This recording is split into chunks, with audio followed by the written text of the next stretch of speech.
Okay, so in all these video tutorials I'm adding this week, I also decided that it's time I do a quilting tutorial, because one of the things I get asked probably more than anything else, is how do you quilt? So I'm going to go through and show from beginning to end quilting. For those of you who know how to, do your layering stuff, you might want to skip ahead, but I'm going to show you how I get everything ready and then how I do my stitching, because I use clear thread. I don't stitch on my appliques for the most part. And I can explain why and everything as we go along, but I just want to show everybody, I have a little tips tutorial that I made like, I don't know, 10, 12, 15 years ago, and it's just photos, but I know everybody these days likes videos, so I thought let's do a little video tutorial and go through this. I'm also going to do binding. That should come on later this week, and if you haven't seen it already, I put on a fusible tutorial that goes through the process should you be cutting the appliques yourself. And even if you're not cutting them yourself, it does go through all the way to fusing. So if you are using a laser kit, it also goes through that. So just so you know, all the things on my tip page, fusing, quilting, binding, we're putting out videos now. So today, let's do quilting. Okay, so the first thing I'm going to do, I'm going to move this out of the way for the moment, is I'm going to get my background ready. Now I'm just pinning this on my cutting board. You can do this on your floor. You can even do this if you have a carpet or a rug that you could like pin into. That's great. I used to have that at my family's quilt shop. We had an amazing classroom upstairs with a rug that you could pin straight into. It was awesome. I don't have that anymore. So what do I do now? This is what I do now. I tape it down around the fabric to my backing, and then I pin everything from there. So let's start with that. So the first thing I'm going to do is I'm actually going to tape it kind of in the center. Actually, you know what? This end has a little wrinkle in it. Let's switch. Oh, so does that one. Okay, we'll just move down. So the first thing I'm going to do, I'm going to put a piece of tape in the center, and I'm getting the fabric and against the cutting board. And then I'm just going to put another one here in the corner. And I'm not really stretching anything. You don't want to stretch, because if I stretch this, once I release it, it's going to go back to its normal, like, I don't know, unstretched state. And it's going to pull all my backing and all my wall hanging and my batting in. So you want it to stay just nice and flat. I just kind of hold it in place, put the tape down, let's go around the edge, and I just sort of make sure we don't have wrinkles. And you can always adjust these, you get it going, and then you go to do the other side, and it's like, oh geez, now it's feeling a little stretched here and there. So I'm going to come over to this other side. I'm just making sure that we have it kind of taped down well. Just using like packaging tape. You could even use Scotch tape. But okay, so now I have my background nice and flat and laid out. I'm going to take my batting. Now I like to use, for wall hangings and table runners, I like to use Warm and Natural batting or Warm and White. This is Warm and Natural. It's a cotton batting, and 100% cotton. Just getting little threads off. And the reason I like this is because it's very nice and flat, and you're going to put a little air under it as you move it around. Because again, you push on this, I'm pushing on my backing too, right? If I put some air under it and kind of fluff it as I gently kind of move it around, then I'm not stretching the backing. But again, Warm and Natural, if you notice, it's a very flat batting, very thin. And for a wall hanging or a table runner, I really don't want a lot of fluff to them. I want them to be pretty flat. So that's why I like this batting. If I'm doing a quilt, I like kind of something that maybe is an 80-20 mix, like an heirloom, because I like a little fluff to my quilts, a little more softness and movement. But on a wall hanging or a table runner, I really like the stiffness. Okay, so I've just laid my top down. I cut my batting, and then I trimmed a little bit off, and I was like, oh my gosh, I did not know that I was that tight. So I'm a little tight here, but you want at least like a 1/4 inch hanging off the side on these ones. This is going to have a 2.5 inch binding. If I have about a 1/4 inch hanging off the side, I know it will fill the binding. If you have a wider binding, you want a little more. Normally I would have at least 1 inch hanging off, but I tested my quilting machines to make sure my thread was doing, like not splitting, and my tension was good before we started this. And I just trimmed some off the bottom because I thought, oh, that's plenty long. And then turns out it wasn't plenty long. It was just long enough. Okay, so now I'm going to start pinning. So I just got, I like these kind of pins, these little silver ones. They have a little bit of a curve to them, and they just kind of scoop and come up really easy. So this is my preferred pin, but you can use any pins you want. And I'm just gonna, I like to start in the middle, and I just put my pins in. I don't really like to pin through the appliques if I can help it. And the reason is because when you puncture anywhere in this applique, it's going to leave a little hole. And it doesn't really fill in the way it would if it was just the cotton because of the fusible that's behind it. So I try not to pin on the appliques if I can kind of help that. And if I do need to pin on an applique, I usually try to do it through a darker one, not a white or lighter colored one, because the darker ones will kind of hide that hole better than the lighter fabrics. So I just like to put a pin about every maybe 5 or 6 inches. I don't put tons of pins in to the middle because it's just more I have to work around as I get going. But I do like to put pins in my borders to really hold that inner border nice and straight. I'm just going to put it especially up in the corners. And so I'm just going to go around and add a few here. And I don't put a whole lot in my outer border because I've noticed that sometimes I start my quilting in the middle and work out. And I noticed that sometimes as you do that, you kind of get a little ripple underneath that slowly works its way out. And if I have a pin here, I sometimes kind of get a little ripple behind it. And if I leave the pins out and I don't have too many, I don't have to worry about that ripple getting stitched into my finished design. So I'm just going to put just a few, not a lot. Some people really like to pin like crazy. I am not one of those people. I just want it to hold. This is probably actually more pins than I would normally, oops, those want to stick together. We'll just leave them. Than I would normally even use, but my family used to, when I used to make stuff and pin them upstairs at the fabric store, my aunt and my mom a lot of the times would come up. My mom would always be like, you should put more pins. And my aunt would always be like, is that really, you're only going to put that many? And it was like, yeah. so I don't pin a lot, but, and this is probably 3 or 4 more pins than I would normally put in, but it's probably what you should at least put in. So now that I've got my back or my layers pinned together, I'm going to peel this tape off.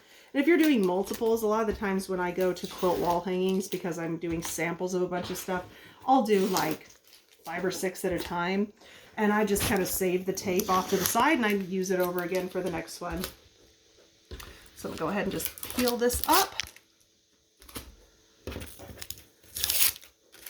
And then we'll cut the extra off. You don't have to, but I just find that this extra hanging off just sort of is bothersome to me. So I'm just going to trim it off a little bit. And that's just extra. Okay, so now I'm going to go over to the quilt machines. So I have 2, and the first one that I have is this Husqvarna Viking.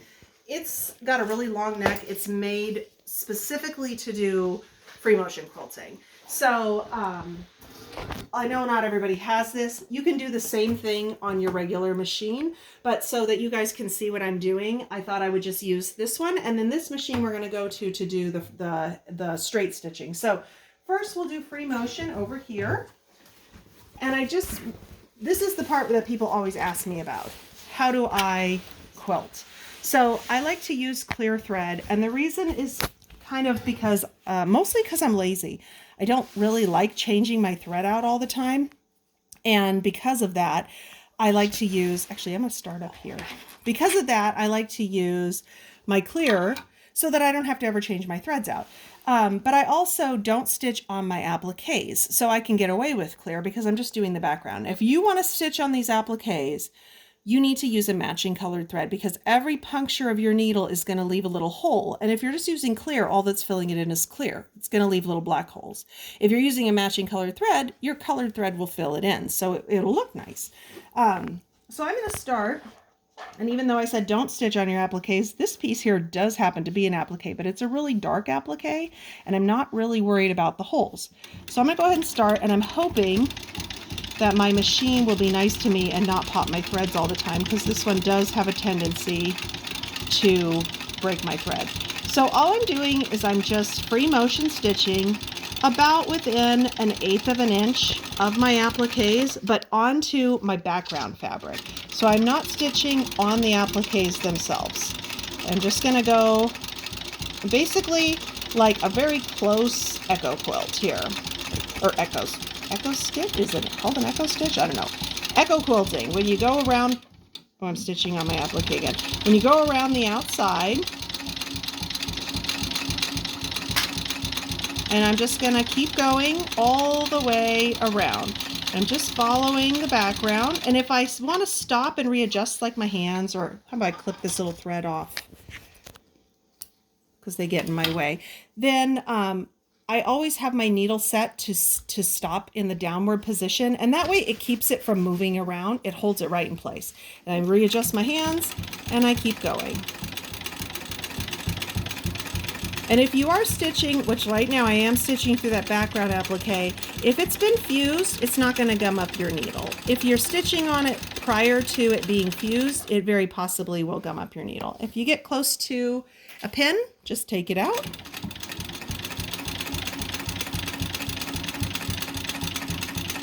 And just keep going. And now this little wiggly stuff, I don't worry about getting in between each wiggle. I kind of like do a little bit of a wiggle, but I'm staying within that outer edge. So it doesn't need to follow the edge of your appliques exactly. And this is how I would, do it. Just kind of like stop, readjust. We're going to go around Mama's face.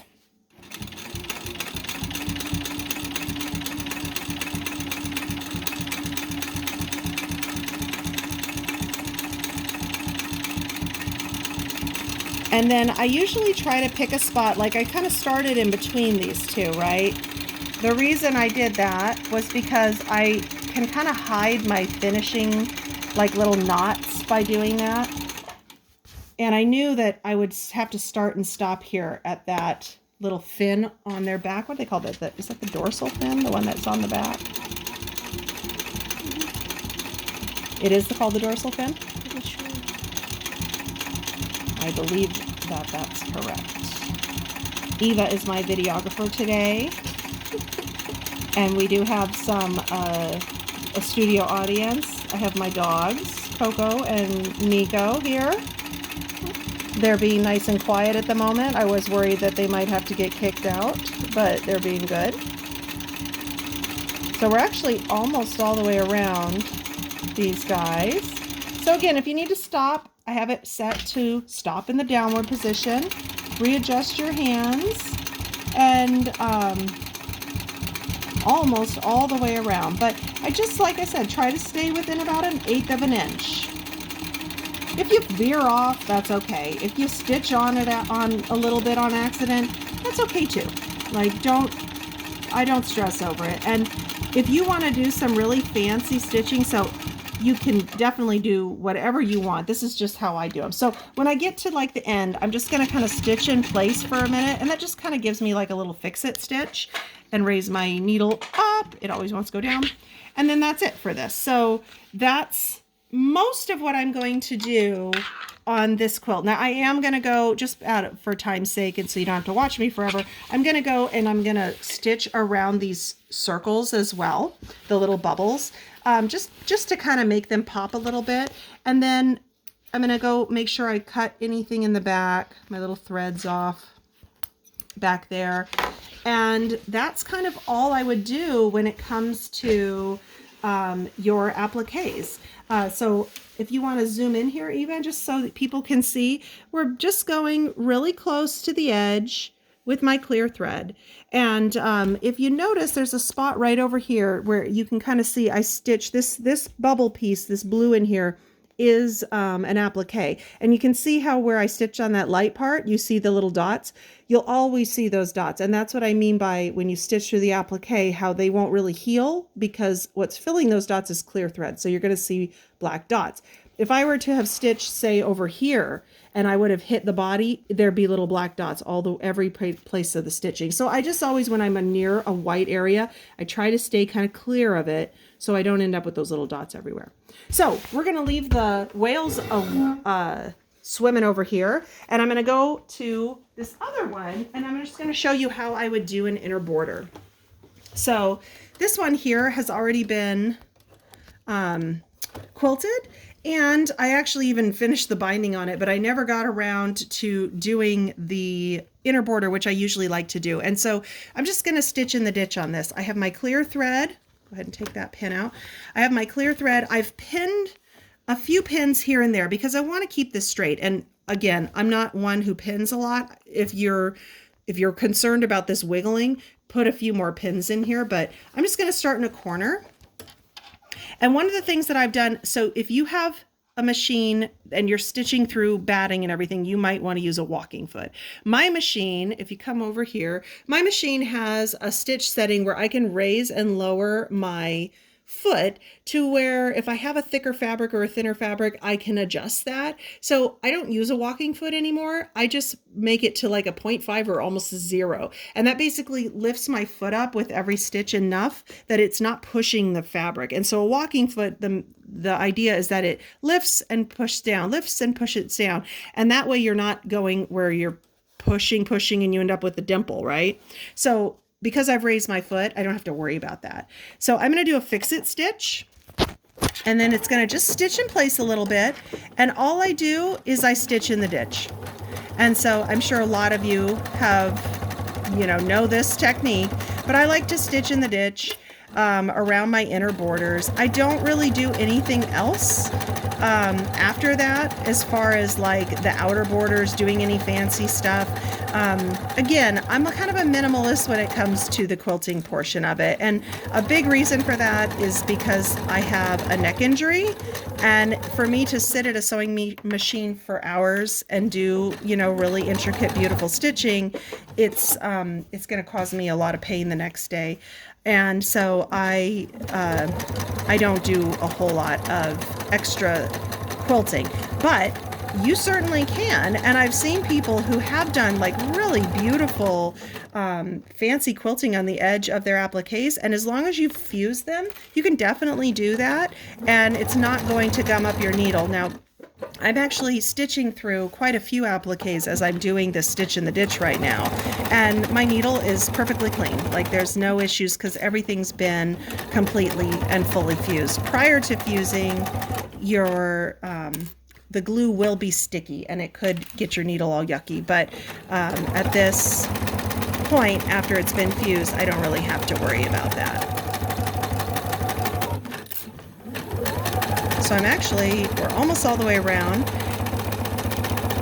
I always make sure that my corners get a couple extra stitches in there just so that they, get a nice point to the corner.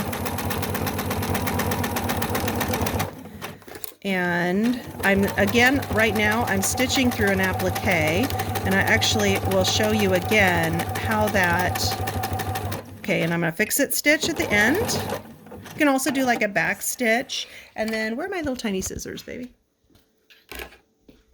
Okay, so I'm gonna go ahead and clip those off. And then if you ever are doing your inner border and there's like an applique, what? Oh, they're fine. If there's an applique that goes over the border, like say here with the, grab this guy again. So see how her, fin, is that a fin? What is it called? I can't remember. There's a word for this. No. Okay, there. Okay, sorry, we had a puppy moment. So if you're getting to a point like this when you're doing your inner border, what I'll do is I'll come up to here, fix it stitch, lift it back up, start back here, fix it stitch again. And then you just want to go through and make sure you snip those threads. So on this one, And when I move around to do different areas, I'll have a thread. So I actually have a thread right here that I didn't notice that I need to clip that's sticking up. So I'll just go ahead and afterwards, just make sure you kind of clip all your threads. And then the last thing I was going to show you is, again, those little stitches into an applique. So you see here how, again, you see them really well when it's in an applique. Now, this is in the ditch. You're not going to notice it, but I just want people to understand that if you stitch on this with clear, on a light color, you're going to see that. And a lot of folks will be disappointed in it. So just don't do that. Okay, so let me come back over here. You can see all of me again. Oh, did you see my puppy? What about that one? We have another puppy. That's our Coco. And this is Peaky. Hang on. Peaky. Peaky's my little love. He's very, very handsome. And the vets say overweight, but I say happy. And he's wonderful. So basically, that's all I do for quilting. So it's pretty simple. You can do whatever you want. You know, it's just, this is what I do. And you can add decorative stitches. You can add fancy, colorful threads. You could put, you know, iridescent stuff on the water. That would be amazing. Like, whatever you want. Okay. So, studio audience. Stop. Studio audience. They're not invited back. You know what he's barking at? He's barking at my daughter's reflection in the mirror. He's adorable and wonderful, but not so smart. But anyway, Peaky. So anyhow, no. Thank you so much for watching. I hope that this helps you with your quilting in the future and knowing, you know, what to do and what not to do. So see you for binding next. Thanks so much. Bye.